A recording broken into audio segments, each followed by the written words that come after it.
Welcome back to the In the Blues Tone podcast. My name's Shane. Dr. Rick is back. Welcome back, back. mate. Oh, mate, it's great to be back. Really, really good. Missed you guys, and I got something to say. Rick's been a certified tube snob for many years, which is probably a good thing in many ways too. But he's gone over to the dark side. I have. I'm a cork sniffer from way back, of the worst kind as well. But I think probably over the last, few years, we've just realised that it's not only the big Gibson, Fender, Marshall, whatever can make a great guitar, and why should it be that with amplifiers and amp captures, which is a seamless segue into my confession to you all today, that I am now well and truly on board with the digital amp capture platform, and the platform I am using is called ToneX by IK Multimedia.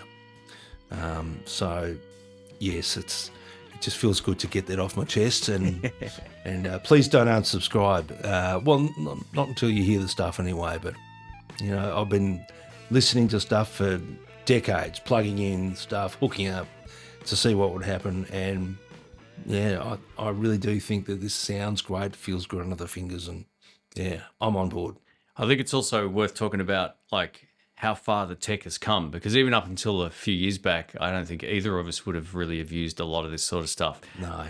Outside of the studio or outside of doing any sort of recording stuff at least. But you're actually playing live using the ToneX and the cab. So absolutely. What's that experience like compared to maybe using a small amp? amp? For sure. Look, I was pretty nervous, but I guess once I'd spent a bit of time with it, I thought, I don't think I'm hearing things. I don't think I'm, in some sort of delusional state.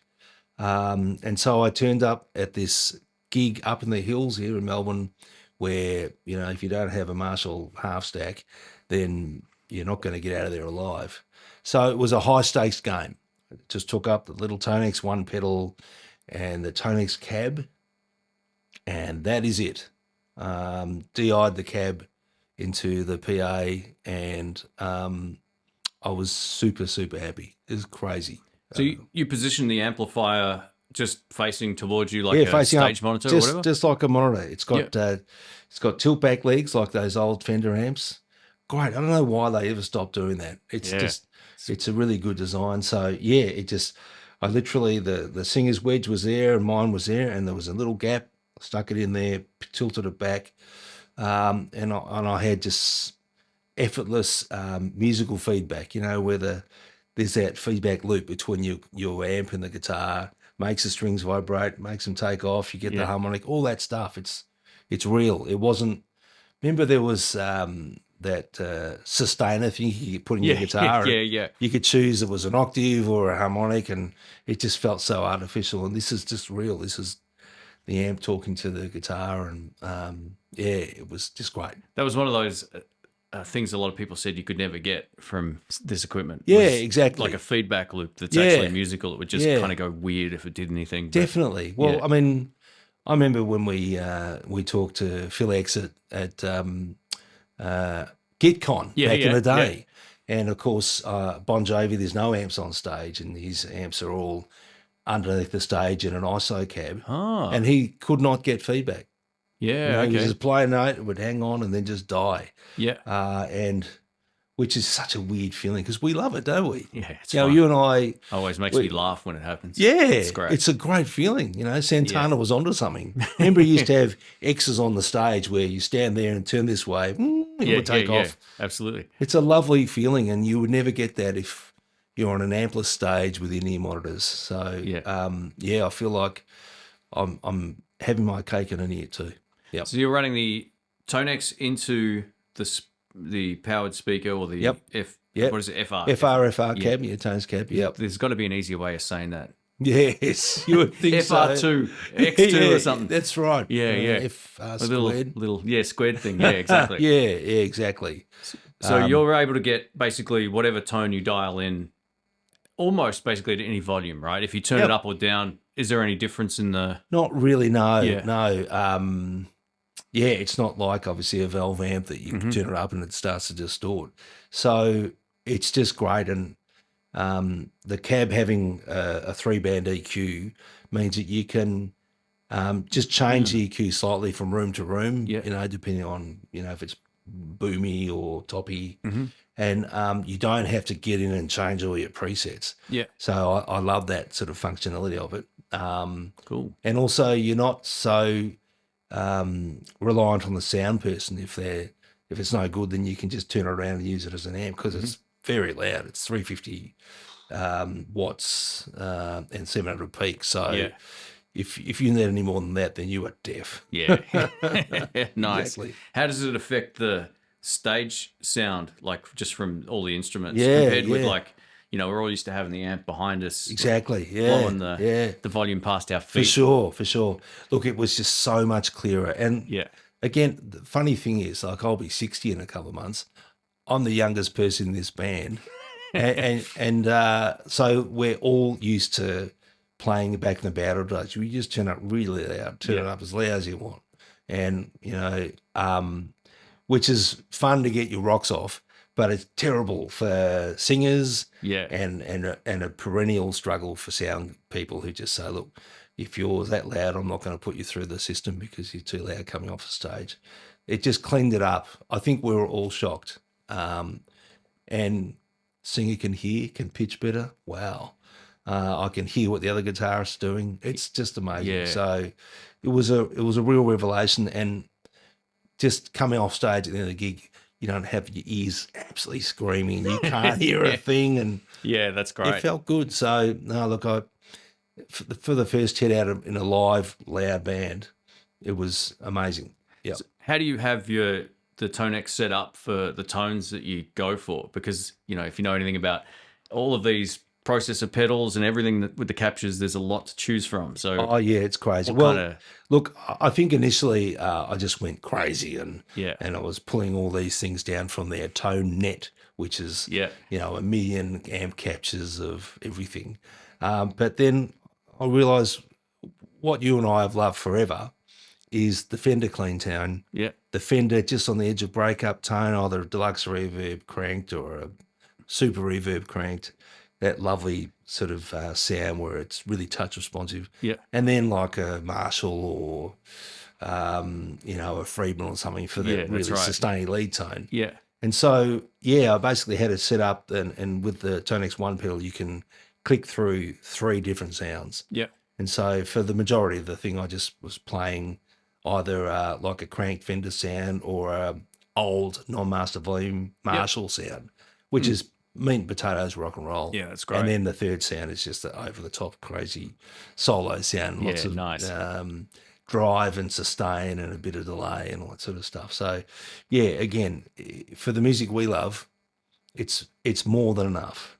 That's how I had it set up, straight in. So you're not running your like effects pedal board into this and then out at all? No, I didn't, because I guess I just wanted to hear how it sounded, but it certainly is compatible with external analog effects and digital effects as well. So, if eventually I could probably envisage a situation where I might have 1 or 2 of my favourite overdrives in front of it, and then again like a delay pedal. Because I will say this: the digital effects on the ToneX aren't as good as.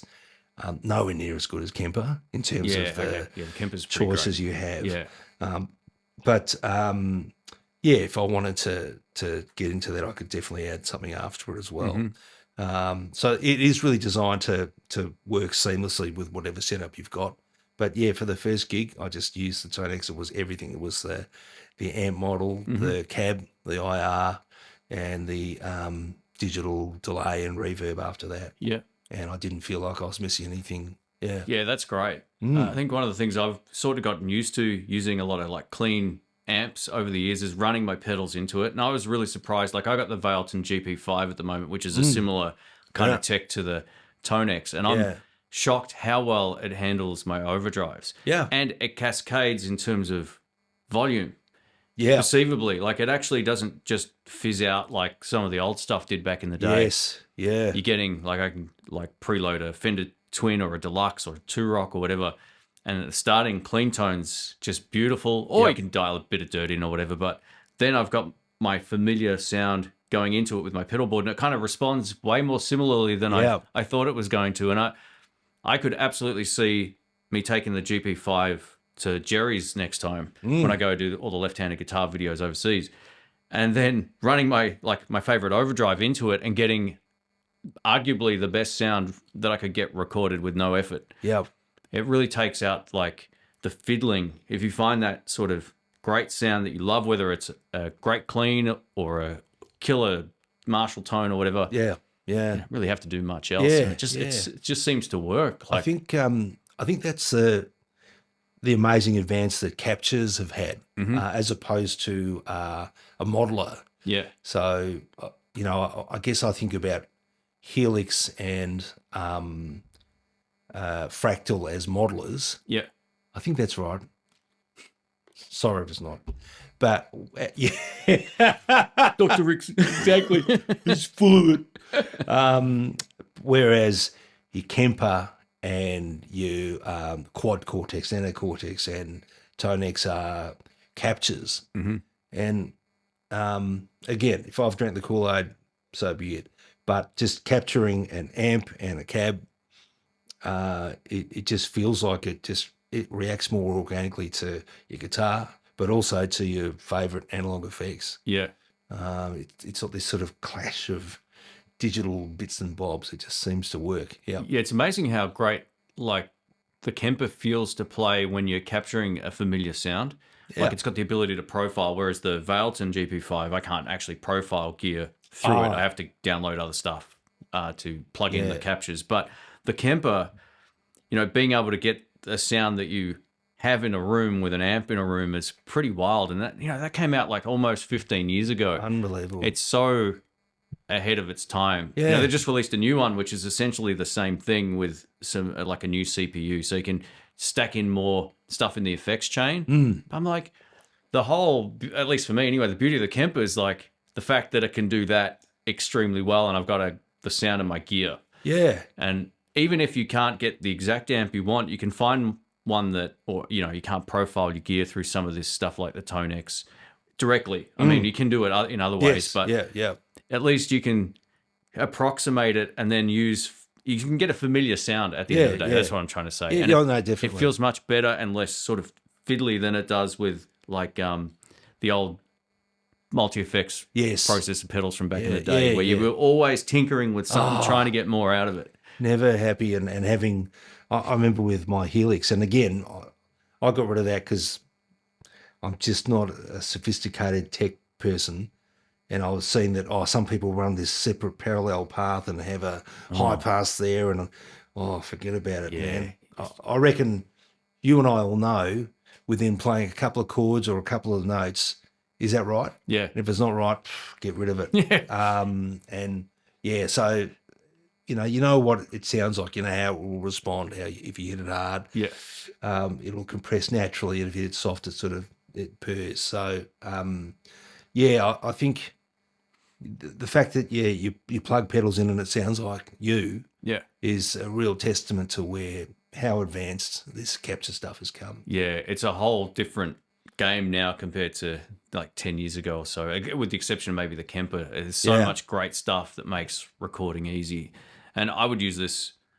I think even recording artists could benefit from any of this stuff. Like you get consistent tones on every track. Oh, yeah. There's no need to bring in the big amps and have to have soundproofing and all that kind of stuff. Yeah, like we recorded an album using the Joyo American sound pedal and the whatever the AC Tone, I think it was called as well, their Vox one. And and that worked, and no one ever said, "Oh man, the guitar tones suck." Yeah, and it just does it all. And I think the thing I've noticed, especially with the new profiling and captures, that doesn't have the same sort of, everyone used to complain about the shrilly tops, or there's not enough low quality kind of low end or mids. It's not the case when you're working with a capture of a real amp. It's a completely different thing. Yeah, exactly. There's still a stigma attached to the old days of some of this stuff, which was probably nowhere near as good as it is now. No, exactly. Look, I think if you capture a great sounding amp and a great sounding cab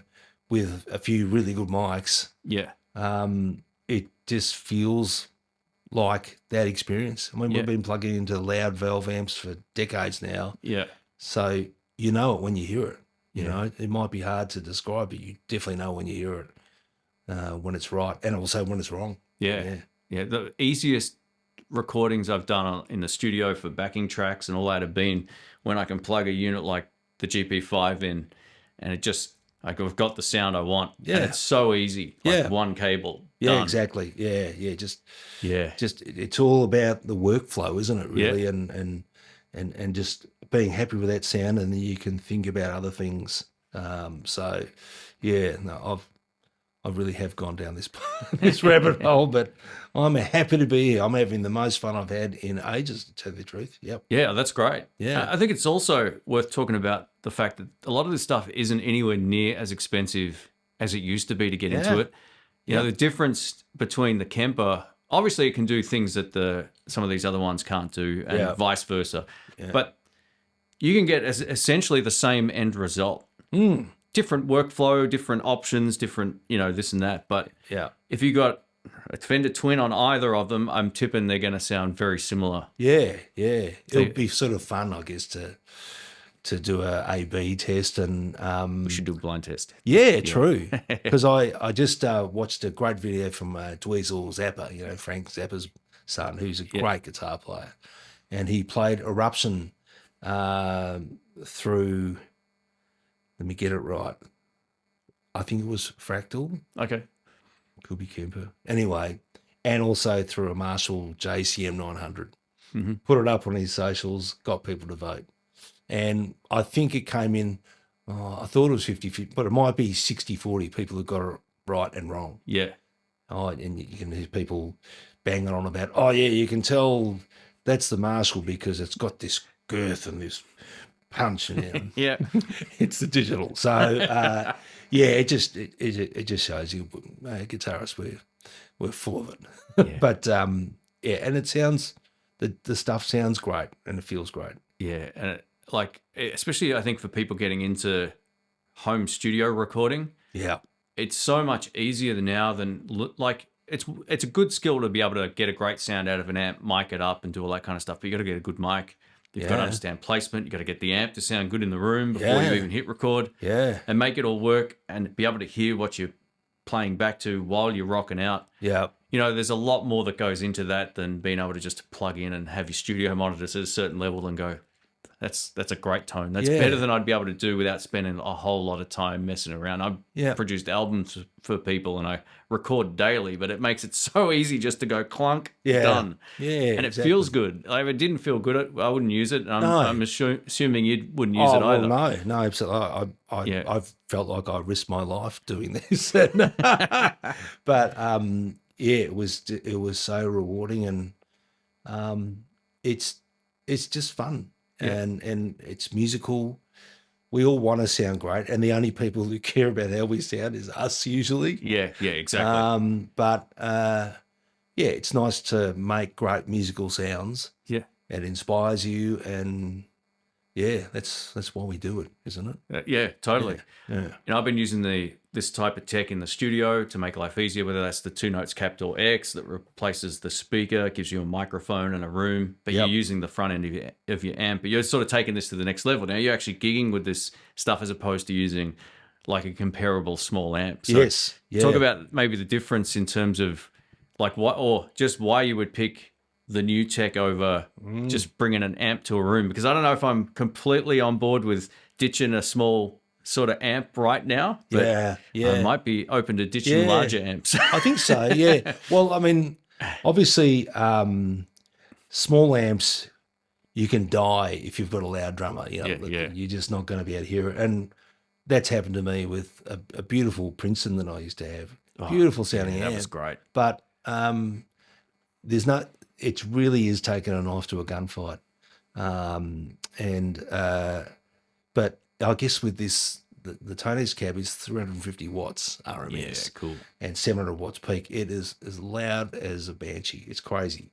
So I think that takes away the fear that I'm just going to be overpowered here. Yeah. So You can monitor yourself well, hear yourself well, get plenty of sustain and musical feedback.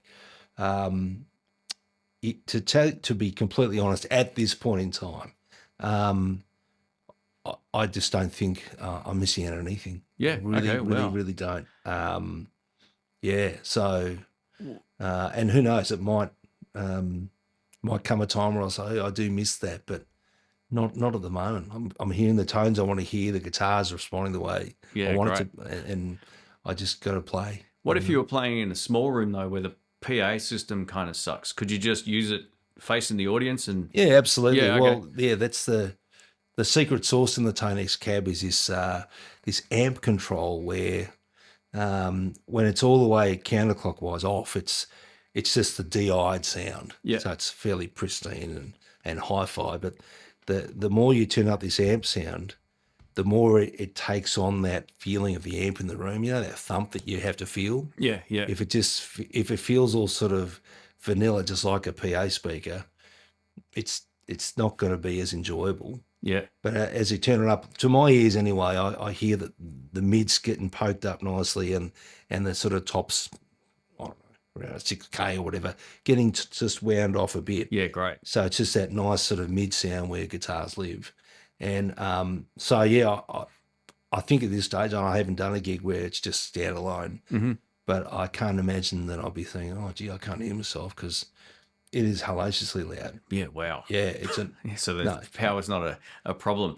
And No. I don't know if we mentioned this already. I guess like starting with it at 9 o'clock versus 12 o'clock, the tone's not going to shift like it would on a tube amp. No. Right? It's the same thing. It's the same thing. Yeah. So literally when I did the gig, the drummer was just playing time and I just turned the amp to where I could hear it just Yeah. along the drums. I actually wanted to drown him out a little bit because that's the nature of guitarists. Yeah. But You always got to kind of keep just a little creeping bit over him. Yeah. Yeah. I would say just play time like you'd normally play, and then. Yeah. But yeah. it was. This is a loud gig I play, and the volume was 9 o'clock. It's crazy. Yeah. So I knew I had a whole lot, and my dear friend, our mutual friend, Marcel Umini, who is my gateway drug to this stuff. Yeah. I mean, he plays loud, and I know when I went over to his place and we tried it out, I didn't tell him at the time, but when I was doing this, that's threshold of pain for me. It was loud. Wow. It was, and it was loud, clean. Is it like harmonica loud through a massive amp kind of loud? No, it's nowhere near as offensive as Sorry, that. Hart, please. Yeah. Not sorry. Not really. Yeah.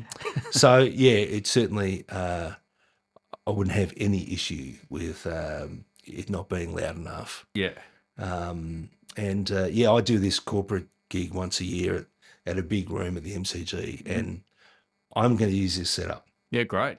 I'm going to use it. It's going to be absolutely perfect for what I need to do. I mean, we don't play top 40 stuff. I don't need to go from U2 to Metallica to Nirvana to reggae, ska, whatever. It's again those basic tones: clean Fender, Edge Fender, Marshall, and a novelty thing or whatever. Yeah, that's cool. But that's it. That's what we're going for. Yeah, nice. Was the setup process overwhelming? Because these things sometimes have way too many. Yeah, I know when I hardly ever get onto the Kemper's, whatever their app's called anymore. A Kemper, I can't remember what it's, Rig Manager, because it loads like 35,000 other people's tones. Yeah, and for me, it's like, yes. No. Not all of them are great, but some of them are. Yeah. If you're looking for a particular sound for a cover band, it might be a good place to sort of load things in from. But I sort of just tried to keep that whole process as simple as I could for me. Like I want my sound or as close to it as I can get, and that's it. I might throw a delay on from time to time, but are you finding yourself kind of like diving through menus to get it to work, or you kind of settled on a few sounds? Yeah, look, I think initially when I got it and the software that comes with the ToneX Max software, I was like a kid in a candy shop. There's 35,000 tone models in there. But what I sort of realised is that just like so many of these digital things, they come loaded with ridiculous presets that all they want to do is demonstrate, look what we can do. Yeah. So they're overly saturated, way distorted, too much bottom end, shrill tops, sucked out mids, the typical instant gratification sound. And too, delays, ridiculous, reverb like, a train station. So I guess I just realised that there are captures and then there are proper captures. So and look, most of the ToneX ones I found were too overcooked for what we do. Again, if you're having to do all sorts of modern music, you might need that sort of crap, but not for us. So I actually went and purchased some capture packs from our friend Tone Junkie. He's great. awesome. Yeah, he's a great player. That's and I wish we had a coffee cup that we could sort of Mike right here. That's Big right. Mike, Hear the sound, but no, he's awesome, and he's got great ears, and he's a really good player too. Man, he's a great player. Yeah, super tasty. I love his loop jams. They're really that kind of good. Inspired me to do some on my channel. Yeah, I was like, man, that's a great idea. And it's just so simple. Yeah. But his tones are great. So I bought a couple of his packs, a couple of packs from the Studio Rats. Yeah, cool. And I chatted online with Paul from Studio Rats, who's an awesome guitar player. He's very aware of you too, which is cool. I don't think I've actually ever spoken to him. I've watched his videos, but I don't tend to like consume a lot of guitar content because I'm always making stuff these days. But I know who he is. He's great. If you watched him a lot, then you end up buying too many guitars. He's always got new guitars. He's living our dream. Yeah, wow. Must have a lot of space. Yeah, I think so. Well, true. I don't know where he puts. I know he flips them, but so I bought some from Studio Rats, and from a worship guitar player called I think it's called Sunday Tones, and he's made some great and free captures, which is so nice, so generous. So captures of an old AC30 and an old deluxe reverb, and I mean, just with those alone, I've got more than enough forever. Yeah, cool. And they sound really good. So, I think I've stopped searching through ToneNet 35,000 whatever, because I'll see something that on paper, great, it's a it's a TS 808 into a 64 seat reverb, and it's sorry, I know you probably loved it when you made it, but it sounded dreadful. So you've got to know what you're doing with these capture things and have proper mics and a good studio and a good sounding room, etc. Yeah, that learning curve's its own thing. The first time I profiled amps with the Kemper, I was like, it's okay. And then I sold it. And then I realized, I needed to spend more time not only refining those profiles, but also mic placement, mixing mics. Yeah. All these things that I didn't put as much time and thought into at the first time I tried it. And then so those profiles don't exist anymore, I hope. But now, like, knowing what I know about all that stuff now, I'm able to get much better results, way more accurate results. It feels good to play. It's got all the stuff you want to hear, at least through my studio monitors anyway. It sounds because how did you get that knowledge though? I mean, do you have to search far and wide to find out how to do it? I make a lot of poor assumptions that I know how everything works without really looking into it. Because I've got a tech background, I think I'm good with stuff, even when I'm not. And the Kemper was a great example of that. I didn't spend time. Some people think it's so easy you don't need a manual, but I think some of the menus are a little too confusing. Yeah. The refined profile thing was something that I completely missed. Yeah. And once I started using more mics in the studio combined and on their own, I got a better appreciation of the voicings of them and started pairing them through a mixer, profiling that way. So I got a ribbon mic and a 57, a 57 and an E906 and the whatever the other one is that I've got, a little dynamic microphone, the it's a German brand, Austrian audio microphone, the OD5. Yeah. So I've got all these great combinations, and when I've got a lot to choose from now. And it comes from having a better ear, but also understanding how to do it. And if you just hook things up thinking you're going to get good results, it's not the case. You've really got to dial them in right, do the process completely, and I sort of selling it and then realizing I'd missed some steps. I think I saw it on another video. It's like, Yeah. oh, did you refine the profiles? Like, what is that? I don't even know what that is. So I Yeah. looked it up. It's like, oh, I didn't do any of that. Well, it's a bit of a male thing, isn't it? Yeah. Manual. Yeah. It's like when I put together IKEA stuff. Always end up with about 50 extra screws. Oh, that's not good. Yeah. And then people put their books in the shelf. Yeah. But yeah, look, that's the beauty of, I guess, just doing it right. And because I can't do it, I rely on these other people to do it. And it hasn't been exorbitantly expensive either to get really high quality things. And what I need to stop doing now is keep looking, because I think I must have not clicked the unsubscribe from Tone Junkie, so I'll get an email every week saying, just got a new pack, and I'm thinking, stop, you've got to stop. You've got 1 million of them. You'll never be able to get through. Yeah. But it's not a king's ransom, and it's really good quality sound. So I think you'll probably settle on a few tones and you'll probably be done. I think so. Or you'll play clean and use your pedal board for certain absolutely, gigs. for sure. Again, for folks who haven't tried that, you're assuming like it feels and responds the same as it did back in the day. I love the fact I can click on multiple drives and it gets louder and more dirty without really affecting that's right. the tone like it used to. It's crazy. It really does respond like an amp. Yeah.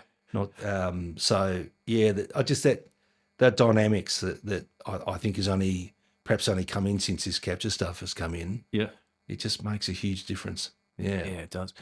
I haven't used the ToneX before, so if you want to capture, can you capture tones through a secondary?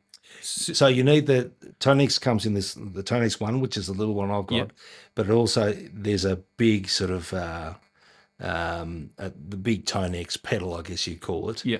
And you can make captures through that. Ah, okay, Yeah, cool. absolutely. So I've seen the little guy. I just haven't used it, so I'm looking forward to checking it out. Yeah, we'll compare it up absolutely. against the little Veilton one. I've got the GP5. Yeah, that could be awesome and embarrassing. But look, it's just the way things go. I mean, I'm sure yours does a whole bunch of stuff this one doesn't do, and yeah, and vice versa. Yeah, but look, at the end of the day, it is about the quality of the sounds and just that user experience where it just produces what you want to do, and then you stop thinking about it. Yeah, I'm always thinking about stuff, and it's funny, when you see video of yourself and you're crouching down, fiddling with your pedal board. I just think, that's not cool. I just wish I could just play and be in that sort of zone and not thinking, I need to turn down the feedbacks on the delays or whatever. It's yeah. And that kind of makes sense because you're getting a consistent sound every time without the complication of using anything externally. Like just moving things in a car in a gig bag can change your controls on pedals. Oh, yeah, definitely. Yeah, it's happened to me a whole bunch of times. Yeah, for sure. And you think, I didn't realise that the feedback on the delay was maximum. So it's just, So, definitely it's liberating in that regard. Yeah, for sure. I think everyone will have to let us know what they think of. This isn't an April Fool's joke, is it? This video? Think of Rick's conversion over. No, it's not. And I have been an avowed valve or tube, as our American friends call it, forever. But I'm really happy. Yeah, that's great. Happy, which is, I still had to pinch myself. Think, do I do that? But I do, and people still ring up and say, "Hey, do you want to come and play?" So hopefully it means it doesn't suck. I'm not sure if I'm allowed to ask this or not, but you had a Strymon Iridium, which I took to Jerry's Lifted Guitars a couple of years back. Yep. And that was used for all the jam tracks with a couple of pedals that I had, and it was great. Yep. What's the difference between that sort of unit, which gives you 3 tones and a couple of different cabs and like a sort of weird reverb? Yes, a room sound. Room sound, yeah. Versus, like, what do you prefer one over the other in terms of sound now? I guess the proof of the pudding is that I no longer own an Iridium. Ooh. Yeah. A very nice gentleman came and took that off my hands this week. Look, the Iridium is great. Yeah. And I've seen, quite a few videos where people will put it against the latest new kid on the block, as it were. Yeah. And it does what it does really well because it knows it just knows its limitations and works within them. Mm-hmm. So it's a 65 Deluxe reverb. What a great sound. Yeah, it was awesome. A Vox AC30 and a non-master volume Marshall, I think. Yeah. So it does it really well. You can adjust obviously the gain and the tangible controls are pretty handy there. Very, very good. Yeah. No scrolling, no nothing. And just pick you've got 3 IRs per amp. So it's hard to get into trouble with. It's great. It's just guitarists, we just want more. So look, it's where I use the Iridium for a few things. Coming from a guy who played a Tweed amp with no controls other than volume on it for like 3 years. That's right, exactly. And a Klon. Yeah, well, sorry, I didn't mean to cut you off. No. You're right though. True.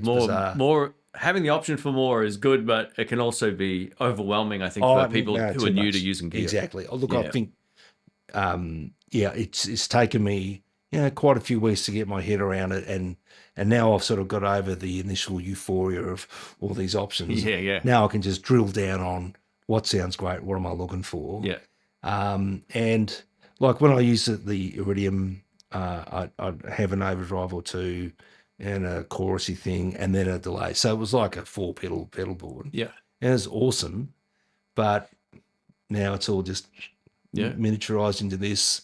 And like I can imagine a scenario where I'll always have the ToneX in my bag because you can turn off the cab sim if you want. You can really use it as a stomp box. Oh, great, cool. So I just figure it's a great backup as well. Yeah. But no, I'm really happy with everything loaded into it. The amp, the cab, the digital effects.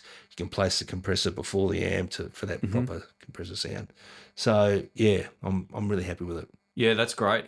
Speaking of backup too, the Veilton GP5 is like $80, right? And it's got a tuner built in there and all that kind of stuff as well. So you can use it like as a tuner if you want. But you can also have it as like a backup amp because we've done gigs where a fuse is gone, there's dodgy stuff, you got to get the tinfoil out and put it around the thing, put it back in, and then you got your amp back, right? It's a shocking way to do it. But like having this as a backup option where I can still run my pedal board into it is great. It's going to live in the car. Yeah, definitely. Just anytime I go to do certain gigs or whatever, just having something that you can still use all your stuff with is great. Absolutely. I think we could become like our friend Carlin, who, the clip-on headstock tuners, and he's coming, left and then the other.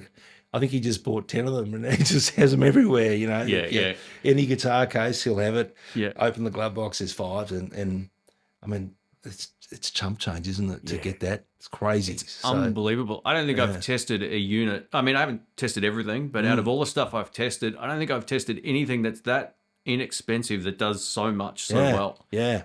Yeah, it's probably going to be, at least with the stuff I've reviewed this year, it'll be one of the best products of the year, if not the best. Yeah, based on value and performance. And exactly. There's lots of good noise unbelievable. About it, isn't it? I know how they do it. I guess the only thing, and it's the same with all this new gear, is we just got to work out the longevity of it, how it goes and whatnot. But everyone always says, you can't repair this or that. You can repair an old tube amp. Absolutely. But now these things have gotten so much less expensive that it sucks that if you can't fix it, of course, but for sure. Look, such great value now. It's crazy. I have seriously thought about, should I just buy a couple of these as backups? Because I am putting all my eggs in one basket, but it's a great sounding, very functionally easy to use basket, so it works well for me. That's good. And once you know something, like, why do you want to switch and try a different one? If it works and it does all that and you understand how to operate it and get the most out of it, that's all that matters. I think so. I could never envisage a time where I would have multiple different platforms of this stuff because I just don't have the bandwidth in my brain to do it, and I don't see the need to do it as well. If it sounds good, then let's just play. We don't want to sit there and scroll and fiddle around. You touched on something before. You said you could use the ToneX as a stomp box on its own, right? So you could run multiple. It's probably being done on YouTube. I don't know, but you could probably run one as like a overdrive distortion boost pedal into another one with wow, absolutely. So because they have high quality captures of We'll just get out of the way, Clon. You know, TS808s, TS9s, TS10s, TS5s, fuzz boxes, everything. So, yeah, and you could store, if you wanted, you could have just a dedicated ToneX with 20 of your favourite stomps in it. Yeah, and wow, just, cool, man. You know, scroll through them on the pedal. So, yeah, that's the beauty of it. You can turn off the cab sim and just have it running into a normal amp. I haven't done that yet, but, yeah, it's certainly part of the capability. Yeah, that's amazing. So you're a changed man, mate. I am, and I keep thinking He's I'll already wake up lost one 50% of his friend group. morning. Exactly. Oh, for sure. But I just don't care. No, I don't care. I don't care either if anymore. It sounds good. Yeah. Yeah. It's that best tool for the job and what gives you the most amount of enjoyment. Yeah. It's like any industry. It could be cameras. You want a GoPro. It's great for throwing in the ocean. You want a good camera. You get one like this or that one or whatever. Exactly. And you use it for different things. And it's great. Things are getting more accessible. And I just love the fact that, you know, well, I don't love the fact, but certain items are 2,000 Australian dollars. You can now get some stuff for like 300 or less that will give you basically the same or indistinguishable results. So I think that's great for anyone who wants to do like home studio recording. Get a backup amplifier, use it live if you want to buy the full range speaker thing. Yep. Is that what it's called? Flat range? Full range? Yeah. Full range flat response. Yeah. FR. With the two. FR squared. Shit squared. Yeah, that's exactly. Yeah. So, that's great. Yeah. Well done, mate. I'm shocked. I got to tell you, I'm shocked, but I'm also... You know, folks, I'll tell you now, he hasn't actually heard it, so it could be that you'll say, what are you on about? But I don't think so. I hope not. Anyway, we'll just see. The proof of the pudding is definitely in the eating, but as long as it's better than your old Fender Mustang GT that sounded like the speakers were out of phase, mate, we're good to go. Yeah. I don't know why I ever thought that thing sounded okay. And I did sit there and futz with it forever and have these bizarre EQ curves, which is the sort of opposite of everyone, where sort of with the big peak and the mids. And And it just sounded terrible. It's, you can't make chicken soup out of chicken shit. Yeah, I always try to express in videos, like if you're a live player, this is good or it isn't good. Like that's, you know, the difference between playing something at home where it might sound fantastic and it works, and then you take it out and someone else is using any other amplifier next to it, and all of a sudden you're like, oh no, what's going on? I'm dying here. Yeah, for sure. It's for sure. If you never get out of your bedroom, probably a lot of these earlier things, they'll be fine. Yeah, they'll give you all that buzz you want, but yeah, when you're playing on a live stage with another guitarist and a loud drummer and a bass player, it's death or glory. Yeah, it sounds like that powered speaker gives you the same kind of feel and vibe. So I'm looking forward to checking it out. Oh, no, for sure. I think the neighbours will definitely know something's going on. That's great. We should actually try to record it at different volumes. Yeah, like definitely. We'll do one at a low volume, something that at reasonable in the room, and then crank it up. Well, I guess that's the challenge with FR that they're hard to sort of mic up because you don't want to put a close mic on it because you miss out on the horn. I didn't even think about that. So that's maybe a room mic. Yeah, okay. I think so. Just capturing what we would hear. Yeah, it's a bit like remember those Wazacraft headphones? I'd see these dudes making a video with I don't know how they did it with a mic, and they just sort of put the... Yeah, that's how I did mine too, with a stereo condenser microphone. Ah, yeah. I only had one of those, so I was super lucky that it kind of worked. Wow, really? Yeah. Oh, okay. Yeah, it's... can you still get them? Or? Oh, I don't know. Yeah. I don't even think I really recommended it in the video. I found that... gyro sensor thing too. Just it was almost distracting. Yes, I know what they were going for, and it's a cool idea, and some people probably love it, but I liked it just hearing it with it off, because every time you'd micro move or whatever, it would change the sound. Because it meant to sort of simulate that your amp's there, but if you turn, it'll feel like you get more in one side. But when you're playing with an amp behind you, it kind of fills this. It doesn't sort of give you that split stereo No, thing. no. Not quite like that. No, it just does this. Yeah, yeah. Yeah, okay. But, yeah, so anyway, we'll have a think about how best to capture an FR thing in the room. So it's hearing what we hear. Yeah, I got a few large diaphragm condensers that might do a good job at that. So yeah, Absolutely. we'll give it a shot. Yeah. All right, well, welcome back to the channel, Rick. Thanks great for to the be back. podcast, mate. This is take number 2 for those who are watching. We had to do this again, so that's always fun. No, it's fine. This idiot forgot to hit record on something that we needed, and that's how we do it. No, that's fine. So thanks for your patience, mate. And relax. yeah, if you want to listen to the audio version of this, if you're not already doing so, I'll link it down below. There's iTunes and Spotify links and all that kind of stuff. So Rouse. Okay. let's go make some noise. Yeah, let's do it. All right, cheers, mate. Thanks.